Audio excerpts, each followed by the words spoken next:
Bem, voltamos com a Conexão Poder deste domingo, entrevistando hoje o deputado José Riva. Bem, deputado, no bloco anterior o Onofre deixou uma pergunta sobre a relação da Assembleia com o governo de Mato Grosso. Não é bem com o governo, é com o contexto da sociedade e do futuro. Isso, exatamente. Ok. Não, eu entendo o seguinte, logicamente que, independentemente da minha resposta, o telespectador, o cidadão que está aí na sua residência nos assistindo aqui sabe, a Assembleia, ela cumpre parcialmente seu papel. Primeiro que uma das falhas da Assembleia, ela não se dedicar mais àquele papel que é, eu diria que imprescindível, que é a fiscalização. Além de legislar, fiscalizar. Mas, por outro lado, os grandes projetos de Mato Grosso, eles praticamente nasceram dentro da Assembleia.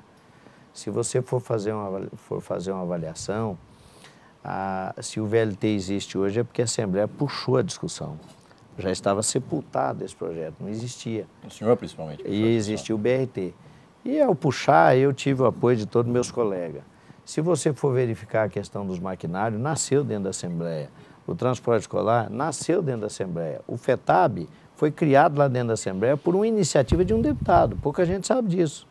O governo Dantas mandou o projeto do FETAB para lá, mas depois que o deputado Dito Pinto tomou a iniciativa de apresentar uma proposta dele lá na Assembleia. Só depois surgiu o FETAB em função daquela iniciativa da Assembleia. Então, tudo que aconteceu nos últimos 20 anos, a Assembleia teve uma participação decisiva. Eu lembro da privatização, está muito distante para falar, parece que está muito distante, mas não está tanto assim. Eu me lembro os embates na privatização da energia, na extinção do BEMAT, que era um absurdo, não sei para que o Estado tinha que ter banco, e tantas transformações na municipalização da água, tantas transformações que a Assembleia fez. Agora, por exemplo, a proposta do FETAB na Assembleia, a Ferrovia Mato Grosso-Pará, esse seminário que está sendo idealizado e que praticamente nasceu dentro da Assembleia, que no meu ponto de vista, Onofre, Mato Grosso dedica muito pouco tempo a discutir esse cenário que nós vamos discutir agora, que passa lá pela logística, pela questão econômica, pela questão social, por uma série de situações que precisam ser melhor debatidas pela sociedade, é provocado pela Assembleia. Então, a Assembleia ela tem tentado cumprir com o seu papel. E em que pese as crises que o governador Sivaldo recebe de muitos deputados, e eu, particularmente, às vezes faço a minha crítica, não é a pessoa do governador Sivaldo, e eu sei que ele entende muito bem isso, sabe que tem em mim um apoiador, uma pessoa que acredita no Estado e que quer, acima de tudo, a governabilidade desse Estado, mas o Sivaldo nunca teve dificuldade com a Assembleia. Os grandes projetos passaram pela Assembleia de uma forma muito rápida. Praticamente não há oposição na Assembleia. Todos os projetos importantes para Mato Grosso foram aprovados. E mais do que isso, a Assembleia, inclusive, sempre ajudando a aperfeiçoar essas propostas.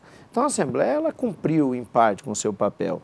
Talvez ela não tenha cumprido totalmente, porque eu disse aqui, ela exerce muito mal esse papel de fiscalizar. Agora, deputado, mudando um pouco de assunto, o processo eleitoral do ano que vem foi deflagrado, as articulações, a fervura nos bastidores aumenta e não se vê até o momento que a situação, o arco de partidos que dão sustentação ao governo trabalhe um nome especificamente, né? Ao contrário da oposição, que tem um nome bastante claro sendo trabalhado, que é o do senador Pedro Taques, que inclusive está solto, está trabalhando e até ganhando uma musculatura.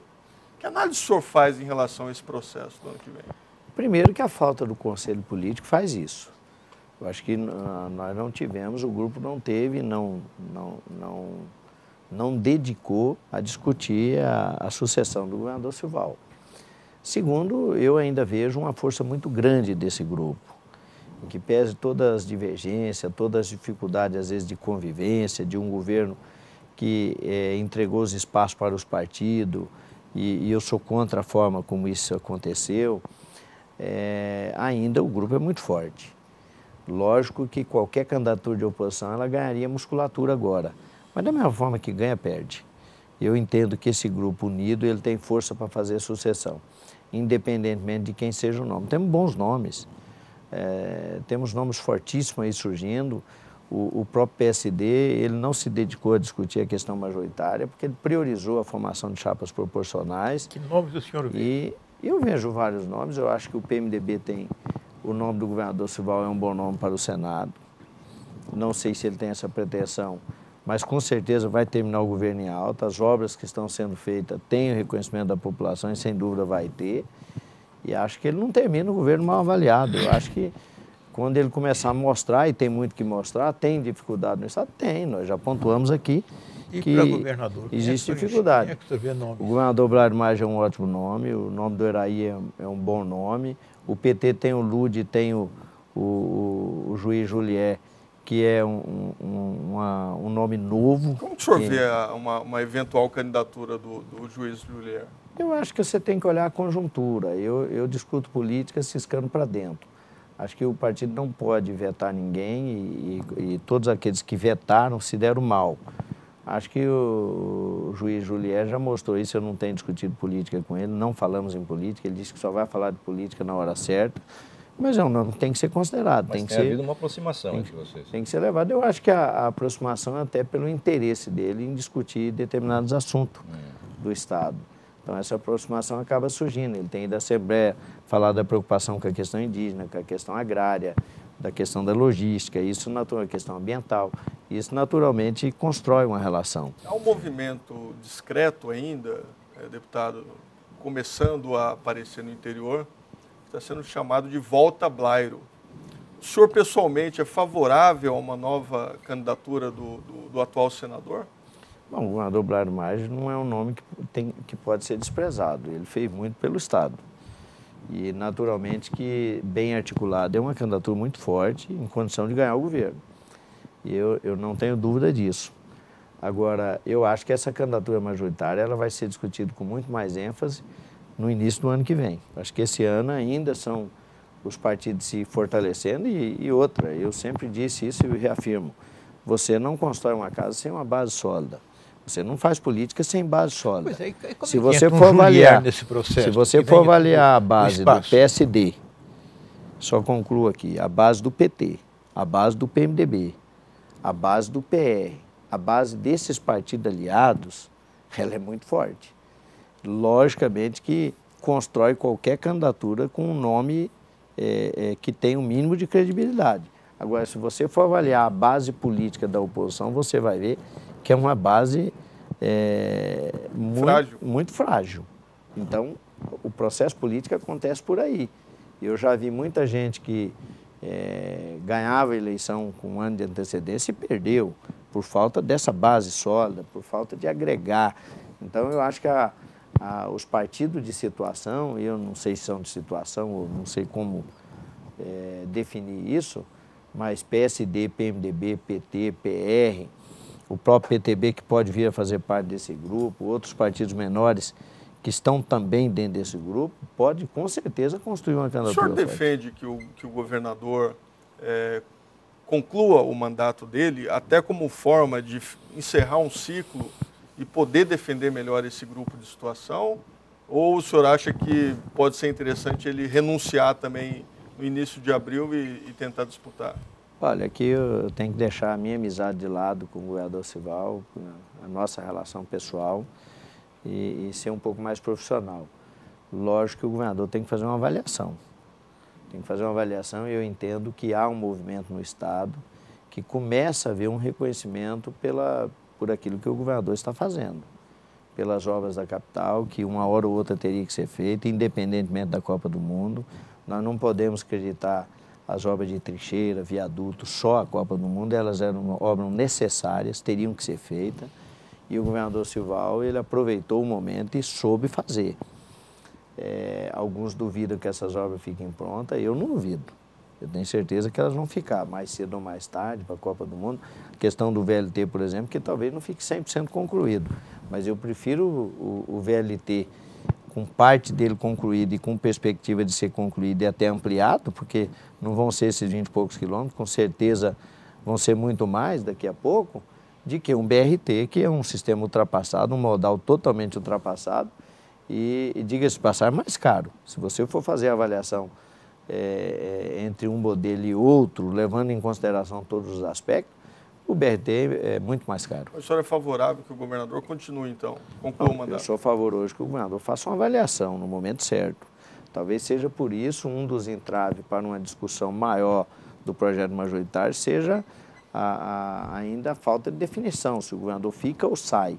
A partir do momento que o governador Sivaldo definir pela sua permanência ou pela sua renúncia para disputar o Senado, o quadro clareia. Como o senhor avalia o nome do senador Pedro Taques, que deve ser candidato ao governo? Eu diria que o senador Pedro Taques tem sido um senador ativo. Vou esquecer o lado político, eu não posso pessoalizar, não posso querer fazer uma discussão pequena aqui. Eu acho que ele tem seus méritos como senador, em que pese eu acho que os senadores e os deputados federais de Mato Grosso perderam muito espaço para outros estados, deixando de abocanhar investimentos para Mato Grosso para fazer a grande transformação que esse estado precisa. A grande transformação que o Mato Grosso precisa recurso, precisa dinheiro, investimento. Ele, por exemplo, não tem conseguido trazer? Não ele, eu digo o conjunto dos senadores e deputado federal, incluindo ele. Mas eu não posso desprezar o trabalho do senador Pedro Taques. Cada um tem seus méritos e ele tem seus méritos. Deputado, eu abri o programa dizendo que o senhor vem falando na imprensa e falando a interlocutores que o senhor não é candidato a nada, mas a partir do ano que vem, o senhor continua batendo nessa tecla? O senhor vai deixar a política? O senhor continua na vida política? Aliás, continua na vida política, mas sai da vida pública? Enfim, o senhor é candidato ano que vem de novo a um cargo na Assembleia ou a um outro cargo?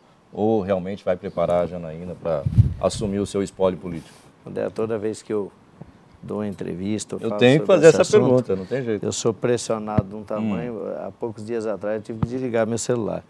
Eu dei uma entrevista num programa de televisão aqui e no outro dia recebi centenas de ligações. Eu sou muito cobrado sobre a minha permanência na política, mas eu tenho uma decisão pessoal de não ser mais candidato. Essa decisão foi tomada lá atrás. Aliás, ela já ia acontecer na eleição. Irrevogável? Ela já ia acontecer na eleição passada. Mas o momento, naquela questão jurídica estabelecida, fez com que eu enfrentasse a eleição. Tem um velho ditado que diz que quem te coloca na política são os amigos e quem não deixa isso aí são os inimigos. E eu acabei disputando mais um mandato. Hoje a minha pretensão é não disputar mais mandato. Agora, eu digo para você aqui o seguinte, não é querendo dizer que eu estou arrumando uma brecha para ser candidato, nada é irrevogável, né? Nem as leis são irrevogáveis. Tudo, agora, a minha pretensão é não disputar mandato. De deputado estadual, definido que eu não disputo, já disse isso em outros momentos, temos nomes, inclusive, na família que se predispõem a disputar a eleição, a Janaína pode ser um deles, a Janete, se quiser, pode ser o nome, aliás, tem preferência na família. E uma eleição majoritária, eu acho que eu levaria muito a disputa eleitoral por lado do tipo assim, o bem contra o mal. Tem gente que quer ganhar a eleição em cima da desgraça, em cima do discurso de querer dizer que ele é o bem e os outros são o mal. Talvez o cidadão não vá avaliar o projeto, não vá avaliar o programa, não vá avaliar as ideias, as propostas. O senhor tem vontade de ser senador? Ele vai avaliar. Não, confesso que já passei dessa época. Já passei. Então eu tomei a decisão de não disputar mandato agora, posso ajudar o Estado de outra forma. Vou concluir meu mandato até o último segundo do meu mandato, vou tentar ser útil para esse Estado, como eu sempre tenho tentado ser. Tive a infelicidade de assumir a Assembleia num momento extremamente difícil e todas aquelas dificuldades da Assembleia se transferiram para mim, problemas que eu não construí passaram a ser meu.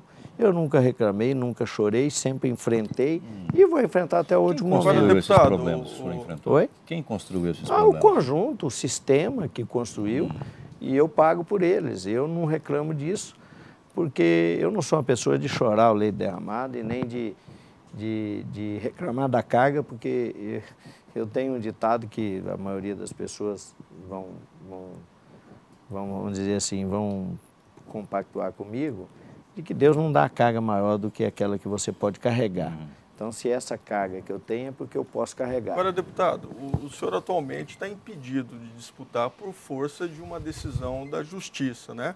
Eu queria que o senhor fizesse Eu vou dizer para você que eu não estou. Não está impedido? Eu vou dizer que eu não estou. Pelo conjunto de situação que tem aí, eu nem quero discutir isso porque não tenho pretensão de discutir. eu tenho 99% de certeza que vou estar elegível. Em que pese a torcida e até as ações de alguns para eu não estar elegível, eu tenho quase certeza que vou estar elegível. Mas essa questão ela é menor para mim. A minha decisão não depende disso.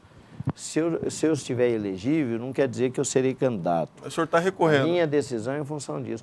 E eu tenho certeza também, só terei um julgamento justo a hora que cair num tribunal que vai me dar direito à defesa, que não vai me cercear a defesa. Imagine você, o Ministério Público, ser autor do inquérito, patrono da ação, e eu não ter direito de produzir provas. Quer dizer, isso é muito grave. Eu tenho certeza que uma hora, e isso está chegando agora que eu vou fazer meus recursos, tem gente dizendo, ah, aí vai perder. Eu não perdi nenhum recurso. Não teve recurso. O que teve foi uma ou duas reclamações feitas, pontuais, em relação a determinados assuntos que precisavam ser pré-questionados para dar mais ênfase à minha defesa. Eu não tive nenhum recurso. Agora que eu vou fazer o recurso especial. O primeiro recurso especial meu foi protocolado agora. Então agora que vai decidir quando ele subir. Eu não tive embargo julgado, os embargos que vão possibilitar a subida desse recurso especial. Então eu não tive nenhuma avaliação de nenhum recurso no STJ. Tudo que foi dito aí, é que não adianta você ficar aqui questionando. Esse dia eu li uma matéria no jornal, falei, é melhor a gente poder ler, pelo menos. Tem agora, muitos que nem ler pode, né? Os opositores usam muito o fato de o senhor responder essas ações para lhe atacar. Que balanço o senhor faz dessa situação? Está sob controle? O senhor tem recorrido? O balanço que eu faço é assim, meu irmão, eu acho que todo e qualquer cidadão, ele tem que se pautar pela sua consciência. Eu não roubei, eu não desviei dinheiro. Então eu não tenho que me preocupar com isso, eu tenho que me preocupar com a linha de defesa, que eu prove isso. Eu tenho toda a condição de provar. Por exemplo, por que não me dão o direito de produzir prova, de ouvir minhas testemunhas no processo de improbidade? Lá no processo penal foram ouvidos mais de 60 pessoas. Procura saber quantos disseram que o deputado Riva participou, que o deputado Riva foi lá interferir em licitação, que eu mandei determinada firma ganhar ou que eu fiz isso ou aquilo. Nenhuma. Nenhuma, porque eu não fui mesmo. Então, estaria faltando isenção. Esse direito de defesa, ele seria extremamente importante para elucidar o caso. Até porque é um caso que não basta você condenar ou absolver, você tem que entender ele. O que aconteceu? Aconteceu que se a Assembleia não tivesse aquele dinheiro, ele não funcionava. Quer dizer, tira aquele recurso. Se tivesse desviado todo aquele recurso, não tinha existido a Assembleia. Ora, a Assembleia, ela funcionou com aquele dinheiro, então ele não foi desviado. Agora, Agora, as firmas fantasma não fui eu que abri, eu não participei, não conhecia quem abriu, não foi eu que participei. E eu não vou lá dizer assim, naquela época, aliás, hoje nós temos mecanismo, e foi graças a isso que a gente criou alguns mecanismos, naquela época, a licitação acontecia, chegava um cidadão com uma empresa debaixo do braço, com uma pastinha debaixo do braço, participava da licitação normalmente. Isso não era ilegal, o cara tinha mercadoria para fornecer. Você não ia certificar a empresa, está em nome de João, José ou Sebastião. O cara ia lá e participava e ganhava a licitação. Houveram as licitações. Agora, é lógico que isso causa preocupação? Causa, porque quando você enfrenta todo um embate desse, sem direito de fazer a sua prova, sem direito de produzir a sua prova, com um relatório amplo do Tribunal de Contas, que ninguém entrou para desconstituir esse relatório, portanto, ele é verdadeiro. Com os técnicos do Tribunal de Contas que foram lá e disseram, houve o processo licitatório, houve a compra do material, houve a destinação do material. Aí, quem diz que não houve, tem que provar que não houve. O senhor acredita que dá para voltar ainda para a presidência da Assembleia, deputado? Não, eu até acredito, vou dizer com toda teoricamente, o senhor ainda teria mais que hoje, ano inclusive, eu estaria na Assembleia por força dos embargos, na presidência. Eu tomei a decisão de nem... acho até que o deputado Romualdo vem conduzindo muito bem a presidência da Assembleia, independentemente de qualquer situação. A minha pretensão sempre foi deixar o deputado Romualdo até 31 de dezembro presidir a Assembleia, mesmo estando habilitado a assumir, como hoje, no entendimento, estou. No último processo, houve o afastamento da função administrativa, não houve o afastamento da função legislativa. Portanto, eu estaria presidindo. Eu tomei a decisão de nem presidir, independentemente do resultado. O senhor reclama muito, deputado, que vem sendo tolhido em seu direito constitucional de defesa. Quem que seria o responsável por isso? Haveria também uma motivação, um ingrediente político nessa... Não, eu acho que tem determinadas situações que são estratégia de defesa. Seria como o Tite hoje está falando assim, não, nós vamos pôr um zagueiro para marcar o Alex aqui do lado direito, porque ele sai sempre para o lado esquerdo, vibrando de perna esquerda e tal. Eu acho o seguinte, eu acho que tudo que eu tinha que falar eu já falei, eu acho que agora eu tenho que usar isso como estratégia e eu não tenho dúvida, pode escrever isso aí. Eu vou dar a volta nesse processo, eu tenho convicção, eu não desviei dinheiro, não roubei e eu não estou lá apoiado pelos 20 e poucos deputados porque eles gostam de alguém que faz falcatrua, que desvia dinheiro, negativo, porque eu democratizei a Assembleia, eu soube pegar todo o recurso da Assembleia e democratizar esse recurso, oportunizar o deputado a exercer seu mandato com condições. Isso não existia antes. Cada deputado hoje tem um gestor em seu gabinete, ele tem indenizatória. A Assembleia saiu na frente em muitas questões. O nosso portal Transparência funciona e funciona muito bem. Agora, tudo para a Assembleia se torna uma coisa muito maior. Qualquer coisa contra a Assembleia tem uma conotação maior. Essa conotação é pela Assembleia ou pela figura emblemática que o senhor representa? Também, Como é que o senhor avalia isso? Com certeza, eu acho que... Se fosse um outro presidente, como é o caso do que está o Romualdo, não existe mais isso? André, eu conheço um deputado que saiu lá de nada contra, que saiu lá do interior, virou deputado, veio aqui, ficou 4 anos no seu mandato, foi embora e nunca foi questionado. Acontece o seguinte, eu ocupei espaços que incomodou muita gente. Se o deputado José Riva chegasse aqui, não quisesse ser primeiro secretário, não quisesse ser presidente, não trombasse muitas vezes, não foram poucas as vezes que eu tive que trombar para conseguir os resultados para a minha região. Eu lembro, eu falo isso sem constrangimento nenhum, com o saudoso Dante, quando muitas vezes eu cito um episódio, por exemplo, das pontes. Quando fechado o projeto das pontes, eu sentei em cima e falei, não podemos votar esse projeto se não sair a ponte do Rio Juruena, que liga Juína na época MT-170, não podemos sair esse projeto sem construir a ponte do Rio Telespire, de Sinop a Juara, Tabaporã, sem construir a ponte do Rio Arino. E hoje muita gente me dá razão nisso. O governo Dante fez muita coisa na minha região, mas eu soube negociar isso. O governo Brário fez muita coisa na região, mas a gente soube negociar isso. E logicamente que você incomoda. Mas o governo Dante, o senhor está fazendo um elogio, mas eu me lembro que o governador lhe tolheu quando o senhor queria ser candidato ao Senado. Gerou até uma mágoa, né? E não gerou mágoa nenhuma, nem por isso eu deixei de apoiar o Dante. Eu sou muito de momento, eu apoiei o Dante, apoiei com convicção de que era o melhor nome. Aliás, eu acho que o momento que o Mato Grosso mais perdeu foi quando não elegeu o Dante senador. Naquele momento o Mato Grosso perdeu muito. Deputado, nosso tempo está acabando. O senhor tem aí mais alguns segundos para as suas considerações finais. Eu quero agradecer a população mato-grossense, especialmente os telespectadores que tiveram a paciência de nos assistir aqui por esse período. Logicamente que você não tem condições de falar do todo de Mato Grosso, o tempo é muito curto, mas quero agradecer especialmente aqui a participação do Ramon, o Onofre e você, André, pela oportunidade de estar aqui e me colocar à disposição. Eu quero ser útil para Mato Grosso, eu quero ser útil para a sociedade e tento fazer isso a cada dia. Naturalmente que nós temos deficiências, e não são poucas, são muitas. Mas a gente procura superar essas deficiências com muita vontade. E uma coisa que nunca faltou naquilo que eu faço foi vontade, foi determinação. Deputado, obrigado. Agradeço. Não dá para falar tudo, mas já fica aí o convite para o senhor voltar mais para frente para a gente poder conversar um pouco mais sobre Mato Grosso e sobre política e sobre a sua trajetória política. Um dia de programa, né? Ramon, Onofre, obrigado pela presença. Você em casa, obrigado pela sua audiência. Tenham todos uma boa noite, uma ótima semana. Voltamos no próximo domingo, logo após o programa Silvio Santos. Até lá. Tchau.